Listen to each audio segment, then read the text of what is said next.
Media మిత్రులకు మరి media మిత్రులందరికీ నమస్కారం తెలియజేస్తూ, అయితే సెంట్రల్ యూనివర్సిటీ సంబంధించినటువంటి విషయము వాస్తవానికి ఈ సెంట్రల్ యూనివర్సిటీ నుండి ఆ విద్యార్థులు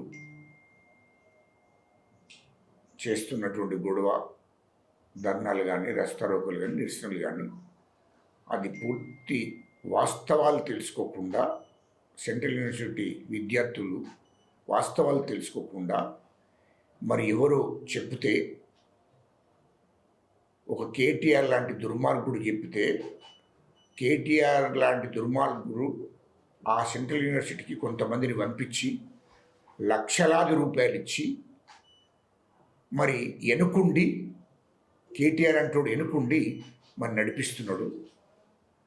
అది విద్యార్థులు కూడా గమనించాలి, విద్యార్థి లోకమంతా కూడా గమనించాలి. ఇది వాస్తవానికి ఇందిరా అమ్మ ఈ దేశ ప్రధానమంత్రి ఉన్నప్పుడు 2300 ఎకరాల భూమి, అది 2300 ఎకరాల భూమి గవర్నమెంట్కు ఆయా శాఖలకు ఇచ్చింది. అప్పుడు ఉమ్మడి రాష్ట్ర ప్రభుత్వానికి ఆయా శాఖలకు ఆ ప్రభుత్వ శాఖలు ఎవరికైతే ఎంత అవసరం ఉన్నదో అంత అవసరం నిమిత్తం ఇచ్చింది. వాస్తవానికి అది అటవీ శాఖ కూడా కాదది. అది దేశ ప్రధానమంత్రి ఇందిరాగాంధీ అమ్మ వాస్తవానికి ఏ శాఖలకు, ప్రభుత్వ శాఖలు, రాష్ట్ర ప్రభుత్వానికి ఏ శాఖలకు ఎంత అవసరం ఉన్నదో అంత ఇవ్వడం జరిగింది. అందులో భాగము సెంట్రల్ యూనివర్సిటీకి కూడా భూమి కేటాయించడం జరిగింది. ఆ సెంట్రల్ యూనివర్సిటీకి భూమి కేటాయించడం మూలంగా చుట్టూ సెంట్రల్ యూనివర్సిటీకి భూమి కేటాయించిండ్రు, చుట్టూ పరాడి పెట్టడం జరిగింది. దానికి సెంట్రల్ యూనివర్సిటీకి సంబంధించిన భూమి ఎంతవరకు ఉందో ఆ యొక్క చుట్టూ పరాడి పెట్టినది మాత్రమే సెంట్రల్ యూనివర్సిటీకి సంబంధించిన భూమి. నెంబర్ 1 ఇది గమనించాలి విద్యార్థులు. నెంబర్ 2 ఈ 400 ఎకరాల భూమి అనేది ఈ సెంట్రల్ యూనివర్సిటీకి సంబంధించిన భూమి కాదు. ఇది విద్యార్థులు, యువత గమనించాలి. ఎవరో లుచ్చనా కొడుకులు చెప్తే విని ధర్నాలు, రస్తారోకోలు చేస్తే ఇది కరెక్ట్ కాదు. ఎందుకంటే మీరు చదువుకున్న వాళ్ళు, మేము కూడా ఉద్యమాలు చేశాం, మేము కూడా చదువుకున్నాం, మేము కూడా తెలంగాణ పోరాటం చేసిన తెలంగాణ రాష్ట్రాన్ని తీసుకొచ్చిన మేము. ఎట్లా మీరు అట్లా తొందరపడి రోడ్డు మీదకి వచ్చి మొత్తం ఇది ఏంటి, ఏం రికార్డు ఉంది మీ దగ్గర? నేను విద్యార్థులను అడుగుతున్నా, ఏం రికార్డు ఉంది? పూర్తి వాస్తవాలు తెలుసుకోవాలి.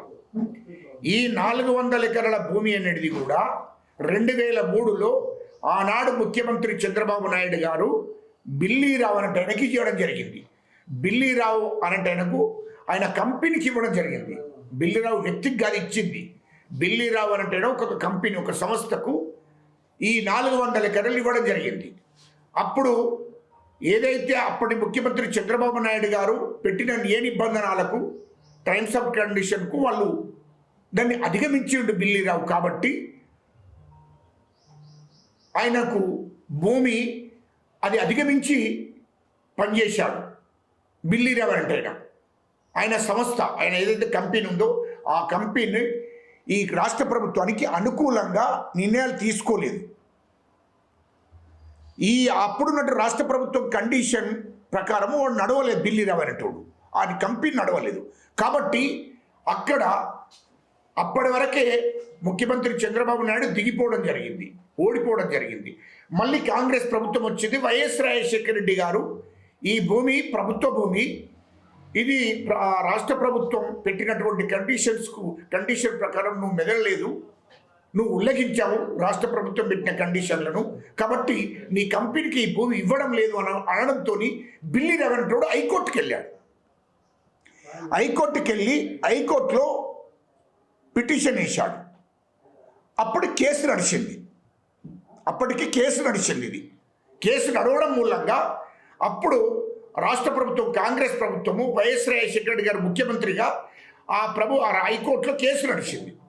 హైకోర్టులో కేసు కొట్టివేయడంతో ప్రభుత్వం ఫేవర్లో అప్పుడు తీర్పు వచ్చింది. ఆ హైకోర్టు కేసు కొట్టివేయడంతో రాష్ట్ర ప్రభుత్వందే ఈ భూమి అని చెప్పి తీర్పు వచ్చింది. తీర్పు రావడంతో సుప్రీంకోర్టుకి వెళ్ళాడు. సుప్రీంకోర్టుకు వెళ్ళిన తర్వాత అప్పుడు బీఆర్ఎస్ గవర్నమెంట్ వచ్చింది, టీఆర్ఎస్ గవర్నమెంట్ వచ్చింది. అప్పుడు కేసీఆర్ ముఖ్యమంత్రి, కేటీఆర్ ఐటీ మంత్రి. వీళ్ళు సుప్రీంకోర్టులో కేసు నడుస్తుంటే బిల్లీరావు అనేటోతో కాంప్రమైజ్ అయ్యారు. బిల్లీరావు అనేటువంటి కంపెనీ ఏదైతే ఉందో వాళ్ళు వచ్చి ముఖ్యమంత్రి కేసీఆర్ను కేటీఆర్ను కలిసి ఏం చెప్పిర్రు, అయ్యా నేను 2003 నుంచి వెళ్ళి మరి హైకోర్టులో కొట్టాను, ఇప్పుడు సుప్రీంకోర్టుకు పోయినా మీరు ఆ భూమి జోలికి రాకండి, ఏది ఆ 400 ఎకరాల భూమి కోసం మీరు మీ ప్రభుత్వం కొట్లాడకుండా చూసుకోండి అని చెప్పి మరి వాళ్ళతోని కేసీఆర్, ఆనాటి ముఖ్యమంత్రి కేసీఆర్తోని ఇటు కేటీఆర్తో ఒప్పందం చేసుకున్నాడు బిల్లీరావు అనేటోడు. బిల్లీరావు కంపెనీ బిల్లీరావు అనే అతను ఎవడైతే ఉన్నాడో ఆ కంపెనీ ఏదైతే ఉందో వాడేం చేసిండు, ఆనాటి ముఖ్యమంత్రి కేటీఆర్తోని చర్చలు జరిపి మీరు నా కంపెనీ మీద సుప్రీంకోర్టులో మీరు కొట్లాడకండి, సుప్రీంకోర్టులో మీరు ప్రభుత్వం తరపున అడ్వకేట్ పెట్టకండి అని చెప్పి కేటీఆర్తో మాట్లాడి 500 కోట్లకు బేరం కుదిరించుకున్నారు. కేటీఆర్ అనేటోడికి ఆ రోజు ఐటీ మంత్రి కేటీఆర్ 500 కోట్లు బిల్లీరావు అనేటోడి కంపెనీ ద్వారా 500 కోట్లు తీసుకొని ఆ భూమి మీద, ఆ 400 ఎకరాల భూమి మీద, ప్రభుత్వ భూమి మీద కేసు వేయలేదు. వీళ్ళు అడ్వకేట్ పెట్టలే సుప్రీంకోర్టులో. అయితే 2018 కన్నా ముందు జరిగింది ఇది, అంటే 2014-15లో జరిగింది. ఆ ఒప్పందం కుదిరి 500 కోట్లు ఎప్పుడైతే కేసీఆర్ మాట్లాడుకుని 500 కోట్లు బిల్లీరావు అంటోని కంపెనీకు సంబంధించినటువంటి భూమి ఏదైతే ఉందో సుప్రీంకోర్టులో అడ్వకేట్ పెట్టం మేము కొట్లాడమని చెప్పి ఒప్పందం చేసుకొని 500 కోట్లు కేసీఆర్కి ఇచ్చిపోయిండు. ఆ తర్వాత 2019లో మళ్ళీ వీళ్ళు మేము కేసు వేయవలసి వస్తుందని చెప్పి మళ్ళీ వారికి కబురు పెట్టి వాడిని బ్లాక్మెయిల్ చేస్తే, బిల్లీరావు గారిని బ్లాక్మెయిల్ చేస్తే మళ్ళీ 500 కోట్లకు మళ్ళీ బేరం మాట్లాడుకొని 500 కోట్లు మళ్ళీ ఇవ్వడం జరిగింది. అంటే 400 ఎకరాల భూమిని 1000 కోట్లకు వాళ్ళకు తాకట్టు పెట్టారు బిల్లీరావు కంపెనీ జోలికి పోలేదు. 2014-15 ఆ టైంలో 500 కోట్లు తీసుకున్నారు. మళ్ళీ 18-19 టైం మళ్ళీ రెండోసారి ముఖ్యమంత్రి అంటే మళ్ళీ 500 కోట్లు బిల్లీరావు కంపెనీ ద్వారా తీసుకున్నారు. వీళ్ళు తీసుకొని ఆ భూమిని మీకు వదిలేస్తున్నాం, మేము కేసు అయ్యము నీ మీద అని చెప్పి ఒప్పందం కుదిరించుకొని సుప్రీంకోర్టుకు అడ్వకేట్ పెట్టలే, ప్రభుత్వం తరఫున అడ్వకేట్ పెట్టాలని పెట్టలే కేటీఆర్ పెట్టకుండా ఆ 10 ఏళ్ళు కాలం వెళ్ళదీశారు. మళ్ళీ నెక్స్ట్ గవర్నమెంట్ మాదే కాబట్టి మీకేం డోకా లేదని బిల్లీరావుకి చెప్పిండు.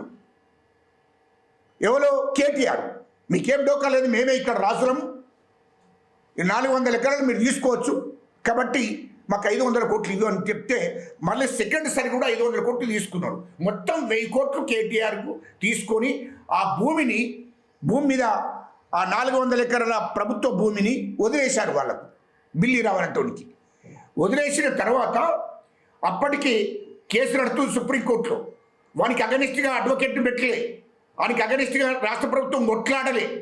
ఎప్పుడైతే ముఖ్యమంత్రి రేవంత్ రెడ్డి గారు 2023 డిసెంబర్ 7 తారీఖు నాడు ముఖ్యమంత్రిగా ప్రమాణ స్వీకరణ అయిన తర్వాత వెంటనే ప్రభుత్వం తరపున అడ్వకేట్ని పెట్టిండు సుప్రీంకోర్టులో. అడ్వకేట్ని పెట్టి ఆడ రాష్ట్ర ప్రభుత్వం కొట్లాడింది. అది రాష్ట్ర ప్రభుత్వానికి, తెలంగాణ రాష్ట్ర ప్రభుత్వాన్ని తరపున తీర్పు వచ్చింది. ముఖ్యమంత్రి రేవంత్ రెడ్డి గారు ముఖ్యమంత్రి అయిన తర్వాత రాష్ట్ర ప్రభుత్వ భూమి, ఇది తెలంగాణ రాష్ట్రానికి సంబంధించిన భూమి కాబట్టి ఈ భూమి మాకు అవసరము, మా భూమి మాకు కావాలి అని చెప్పి ప్రభుత్వం తరపున అడ్వకేట్ని పెట్టి అక్కడ సుప్రీంకోర్టులో వాదోపవాదాలు వినిపించారు. ఆ వినిపించడం మూలంగా తెలంగాణ రాష్ట్ర ప్రభుత్వానికి తీర్పు వచ్చింది. ఈ భూమి తెలంగాణ రాష్ట్ర ప్రభుత్వానికి 400 ఎకరాలు, బిల్లిరావు అనేటువంటి ఈ భూమికి సంబంధం లేదని చెప్పి సుప్రీంకోర్టు తీర్పిచ్చింది. తీర్పిచ్చి 2024లో తీర్పిచ్చిన తర్వాత ఆ భూమి మనకు వచ్చింది రాష్ట్ర ప్రభుత్వానికి. ఆ తర్వాత రాష్ట్ర ప్రభుత్వము ఏం ఆలోచించిందంటే, మరి ఐటీకి సంబంధించినటువంటి కంపెనీలు ఏదైనా బడా కంపెనీలు పెద్ద కంపెనీలకు వస్తే కంపెనీలకు ఇది ఇస్తే ఇక్కడ ఉన్నటువంటి నిరుద్యోగ యువతకు, ఇక్కడ విద్యార్థులకు మరి ఉపాధి దొరుకుతుంది అని చెప్పి ఆలోచన చేసి రాష్ట్ర ముఖ్యమంత్రి వర్యులు, అదేవిధంగా రాష్ట్ర ఐటీ మంత్రి వర్యులు శ్రీధర్ బాబు గారు వీళ్ళు ఆలోచన చేసి రాష్ట్రానికి సంబంధించిన విద్యార్థులకు యువతకు ఉపాధి దొరుకుతుంది, ఉద్యోగాలు వస్తాయని ఏదైనా బడా పెద్ద కంపెనీలకు ఐటీ కంపెనీలకు ఇస్తే మరి ఇక్కడ ఉపయోగం ఉంటుంది, రాష్ట్ర ప్రభుత్వానికి కూడా ఆర్థికంగా బలపడవచ్చు, ఆర్థికంగా రాష్ట్ర ప్రభుత్వం బలపడుతుంది, ప్రజలకు ఉపయోగపడుతుంది, మరి యువతకు ఉద్యోగాలు వస్తాయని ఆలోచన చేసి ఆ భూమిని ఐటీ అంటే పెద్ద కంపెనీలకు ఇవ్వాలనే ఆలోచన చేసింది రాష్ట్ర ప్రభుత్వం. దీని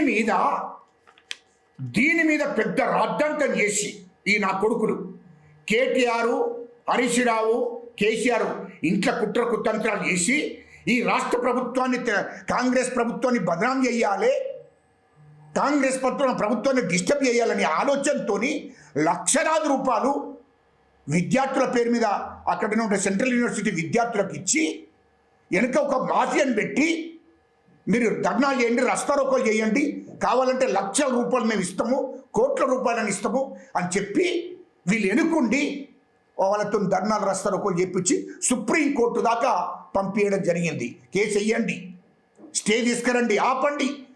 అరే ఎంత కుట్రరా భయ్! ఈ కేటీఆర్ అంటే నా కొడుక, మీరు 10 ఏళ్ళు మీ అయ్యా నువ్వు పరిపాలన చేస్తే ఇయ్యల్లో మయోం రామేశ్వరరావుకు 4000 ఎకరాలు ఇచ్చిండ్రు. ఇయ్యలో బీఆర్ఎస్ అధ్యక్షుడు ఎవరు ఆంధ్రప్రదేశ్కు బీఆర్ఎస్ అధ్యక్షుడిని ఐఏఎస్ ఆఫీసర్ చంద్రశేఖర్, మాజీ ఐఏఎస్ ఆఫీసర్ చంద్రశేఖర్, ఆయన బీఆర్ఎస్ అధ్యక్షుడిగా పెడితే ఆయనకి ఇక్కడ తెలంగాణలో మరి 400 ఎకరాలు ఒకడ, 4000 ఎకరాలు ఒకడ ఇచ్చిండ్రు. ఇదంతా దోపిడీ చేసింది మీరు రబై. ఇయ్యలో అటవీ శాఖ ఇప్పుడా? అది అటవీ శాఖదా? అది రాష్ట్ర ప్రభుత్వము కొట్లాడి తీసుకొచ్చింది కాంగ్రెస్ ప్రభుత్వం. మరి ఇన్ని రోజులు ఎందుకు సపోర్ట్ చేయలేదు రబై? నేను అడుగుతా. ఇది ప్రజలు కూడా గమనించాలి మీడియా ద్వారా, నేను కోరుకుంటున్నా. మరి ఇన్ని రోజులు 2003లో కూడా కేసీఆర్ ఆనాడు ఎమ్మెల్యేనే, మరి బీజేపీ వాళ్ళు కూడా నేను ఎమ్మెల్యేలు ఉన్నారు. మరి ఆనాడు చంద్రబాబు నాయుడు ఇస్తున్నప్పుడు ఎందుకు గొడవ చేయలేదని నేను అడుగుతున్నా. ఈ 2003 నుంచి 2024 దాకా దాని గురించి ఎవరు మాట్లాడలేదు. ఎప్పుడైతే కాంగ్రెస్ ప్రభుత్వం వచ్చిందో, రేవంత్ రెడ్డి గారు ముఖ్యమంత్రి అయినాక మా ఐటీ శాఖ మంత్రి శ్రీధర్ బాబు గారు వీళ్ళు కోర్టులో ప్రభుత్వం తరపున కొట్లాడి, అడ్వకేట్ పెట్టి కొట్లాడి భూమిని తీసుకొస్తే ఇప్పుడు ఆ భూమి ఎటుపోతుంది? అడవి ప్రాణులు ఇక్కడ ఉన్నాయి. అరే లుచ్చానా కొడుక, ఇక్కడ హైదరాబాద్ చుట్టూన్న భూములన్నీ బినామీ వీళ్ళకి పేరు మీద వేసి 1000 ఎకరాల భూములు అమ్మేసిర్రు. నిజాంకు సంబంధించిన నిజాం వంశస్థులకు సంబంధించిన 30,000 ఎకరాల భూమి కోసం ధరణి తీసుకొచ్చి ఆ 30,000 ఎకరాలలో 20,000 ఎకరాలు మీ బినామీల పేరు చేసుకొని 10,000 ఎకరాల భూములు అమ్ముకున్నారు. అదేవిధంగా తెలంగాణ చుట్టూ, తెలంగాణ రాష్ట్రంలో అటవీ శాఖ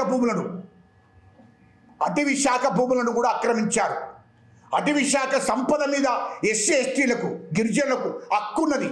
ఆ గిరిజనులను, అటవీ శాఖ ఉన్నటువంటి లంబడి వాళ్ళను, గిరిజనులు అందరి మీద దాడులు చేసి, ఉక్కుపాదం మోపి, అరెస్టులు చేసి, జైలుకు పంపించి వాళ్ళ భూములను గుంజుకొని మీరు ఇష్టం వచ్చిన రాజ్యం వేలారు. అట్టిగా కంపెనీలకు ఇచ్చారు. మీ బినామీల పేర్ల మీద చేసుకున్నారు. ఆదిలాబాద్, వరంగల్, కరీంనగర్, మహబూబ్ నగర్ మొత్తం అన్ని స్టేట్లో ఉన్నట్టు అటవీలో గిరిజనులు, లంబాడీలు వాళ్ళు కాస్త వేసుకొని దున్నుకొని బతుకుతున్న భూములను, అడవి భూములను కూడా మీరు కాజేసి ఇతర కంపెనీలకి, ఐటీ కంపెనీలకు ఇస్తారని చెప్పి అక్కడ ఉన్నటువంటి గిరిజనులను, లంబాడీలను మోసం చేసి మరి 1000 ఎకరాల భూములను మీరు ఆక్రమించి కంపెనీలకు ఇచ్చారు, మీ బినామీ పేర్లను చేసుకున్నారు. భూషిడికి ఇంత మోసం చేసుకుంటూ వచ్చిన వాళ్ళు వీళ్ళ తెలంగాణ రాష్ట్రంలో 75 నుంచి ఏ ముఖ్యమంత్రి కూడా అన్ని భూములు అమ్మలేదు, అన్ని భూములు బినామీ పేర్ల మీద చేసుకోలేదు, అన్ని భూములు ఇతర కంపెనీలకు ఇవ్వలేదు. అటువంటి అన్ని మీరు ఇచ్చేసి మొత్తం తెలంగాణ రాష్ట్రాన్ని దోపిడీ చేసి 1000 ఎకరాల భూమిని బినామీ పేర్ల మీద పెట్టుకొని 1000 ఎకరాల భూమిని ఇతర కంపెనీలకు ఇచ్చి వాళ్ళ దగ్గర 1000 కోట్ల లంచం కమిషన్ తీసుకొని మీరు ఈ రాష్ట్రాన్ని దోపిడీ చేసి ఇప్పుడు ఈ 400 ఎకరాల భూమిని ప్రభుత్వము ఐటీ కంపెనీలకు ఇస్తే యువతకు, నిరుద్యోగ యువతకు ఉద్యోగాలు వస్తాయి, రాష్ట్ర ప్రభుత్వం కూడా ఆర్థికంగా బలపడుతుంది, ఇది ప్రజలకు ఉపయోగపడుతుంది అని చెప్పి రాష్ట్ర ప్రభుత్వం మంచి ఆలోచన చేస్తే దాన్ని రాద్ధాంతం చేసి కాంగ్రెస్ ప్రభుత్వం నడవద్దు, ప్రజలలో బదనాం చేద్దామని చెప్పి ఒక దుర్మార్గమైన ఆలోచనతో కేటీఆర్ అంటోడు, కేసీఆర్ అంటోడు కుట్ర కుతంత్రాలు చేసిండ్రు. ఇది వాస్తవము. అరే మీరు ఇంత దోపిడీ చేసిన వాళ్ళు, 3 లక్షల కోట్లు రాష్ట్రాన్ని దోచిన వాళ్ళు, నా కొడుకులారా మీరు ఇలా నీతులు చెప్పి మా రాష్ట్ర ప్రభుత్వాన్ని బదనాం చేయడం కోసం మీరు ప్రయత్నం చేస్తున్నారు. కానీ ఖబర్దార్ కేటీఆర్, నువ్వు అనుకుంటున్నావు ఇవాళ కోట్ల రూపాయలు 3 లక్షల కోట్లు దోపిడీ చేసి సంపాదించిన డబ్బును విచ్చలవిడిగా మాఫియాకిచ్చి ఇవాళ ధర్నాలు రస్తారోకోలు చేపిస్తున్నావు. ఖబర్దార్, నిన్ను ఖచ్చితంగా చెర్రపల్లి జైలు కాదు తిహార్ జైలుకు పోయే కార్యక్రమం ఉంది. నువ్వు తొందరపడకు. రాష్ట్ర ప్రజలు కూడా, దళితులు, గిరిజనులు, బీసీలందరూ ఎన్నడో మీ ఇండ్ల మీద దాడి చేయక తప్పదు. మిమ్మల్ని ఖచ్చితంగా ఈ రాష్ట్రం నుంచి తరిమేసే రోజులు కూడా దగ్గరికి వస్తున్నాయి. మీరు ఇంత రాష్ట్ర ప్రభుత్వాన్ని, ఇంత ప్రజల పక్షాన ఉన్నటువంటి రాష్ట్ర ప్రభుత్వాన్ని, కాంగ్రెస్ ప్రభుత్వాన్ని బదనాం చేయాలని మీరు చూస్తే చేతులు కట్టుకుంటూ ఊరుకునే పరిస్థితిలో మేము లేము. జాగ్రత్త చెప్తున్నా. ఎందుకంటే మీరు చేసింది 1 కాదు 2 కాదు, ఇవాళ వల్ల నీతులు నడుపుతున్నారు. అరే భూషిడికే మీరు ఇంతకుముందు ఐటీ కంపెనీలకు ఎన్ని 100 ఎకరాలు ఇచ్చిర్రు, 1000 ఎకరాలు ఇచ్చిర్రు. అప్పుడు మేమన్నా అన్నావురా భయ్? దోపిడీ చేసిర్రు. ఇతర కంపెనీలకు ఇచ్చి వాళ్ళ దగ్గర 100 కోట్లు 1000 కోట్లు కమిషన్లు తీసుకున్నారు. ఇది వాస్తవం కాదా? కంపెనీలు బినామీ పేర్ల మీద మీరు పెట్టుకొని అవిటికి కూడా 100 ఎకరాల భూములు కేటాయించారు. ఇది వాస్తవం కాదా? వాస్తవాలు బయటకు వస్తాయి. మీరు తొందరపడకండి, వాస్తవాలు బయటకు వస్తాయి. ఈనాడు రాష్ట్ర ముఖ్యమంత్రి గారు నీతి నిజాయితీగా ఈ నిరుద్యోగ యువత కోసం, ఈ తెలంగాణ ప్రజల కోసం పరిపాలన నడిపిస్తున్నాడు. ఇవాళ మీ లెక్క దోపిడీ చేసి కాదు. ఇవాళ మా ముఖ్యమంత్రి గారు, మా ఐటీ శాఖ మంత్రి శ్రీధరబాబు గారు నీతి నిజాయితీగా మచ్చలేని నాయకులుగా ప్రజల కోసం ఇది పరిపాలన నడిపిస్తున్నారు. నిరుద్యోగ యువత కోసం పరిపాలన నడిపిస్తున్నారు. అలాంటి ప్రభుత్వాన్ని, అలాంటి నాయకులను మీరు బదనాం చేసే కార్యక్రమం ఉన్నారు.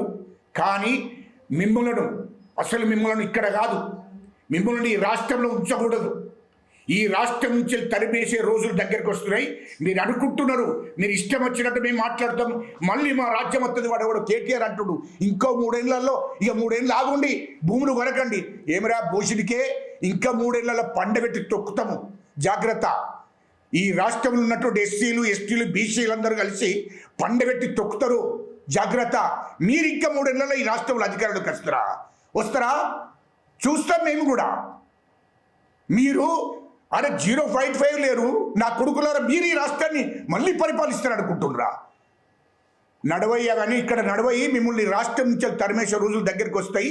ఖచ్చితంగా మిమ్మల్ని ఇప్పటిదాకా మా ముఖ్యమంత్రి గారు మిమ్మల్ని మీ యొక్క దోపిడీ, మీరు యొక్క ఈ రాష్ట్ర ప్రభుత్వాన్ని దోచినటువంటిది, ఈ ప్రజలు దోపిడీ చేసినటువంటి డబ్బంతా నిరూపించి మిమ్మల్ని చెర్రపల్లి జైలుకు పంపాలని చూసిండు. కానీ చెర్రపల్లి జైలు కాదు, మిమ్మల్ని ఖచ్చితంగా తిహార్ జైలుకి పంపాలి. ఈ రాష్ట్రం నుంచి మిమ్మల్ని తరిమేసే రోజులు దగ్గర పడుతున్నాయి. మీరు తొందరపడకండి, మీరు ఎగిసి పడకండి. ఎందుకంటే దోపిడీ చేసిన డబ్బంతా ఇప్పుడు ఖర్చు పెట్టుకుంటూ మాఫియాలను తయారు చేసి అవసరం అనుకుంటే చంపేయాలని కూడా కుట్రకుతంత్రాలు చేస్తున్నారు. మీరు తీవ్రవాదుల కన్నా డేంజర్ కేటీఆర్ అంటాడు. తీవ్రవాది కన్నా డేంజర్ అటువంటి సంస్థలు నడిపిస్తున్నాడు. తీవ్రవాదులు, నక్సలిల కన్నా డేంజర్ మాఫియాను తయారు చేస్తున్న తెలంగాణ రాష్ట్రంలో ఖచ్చితంగా కేటీఆర్ అంటోటి పతనం అవుతుంది, ఖచ్చితంగా ఈ రాష్ట్రం నుంచి తరిమేసే రోజులు దగ్గరకు వచ్చి నేను చెప్పి ఈ సందర్భంగా తెలియజేస్తాను.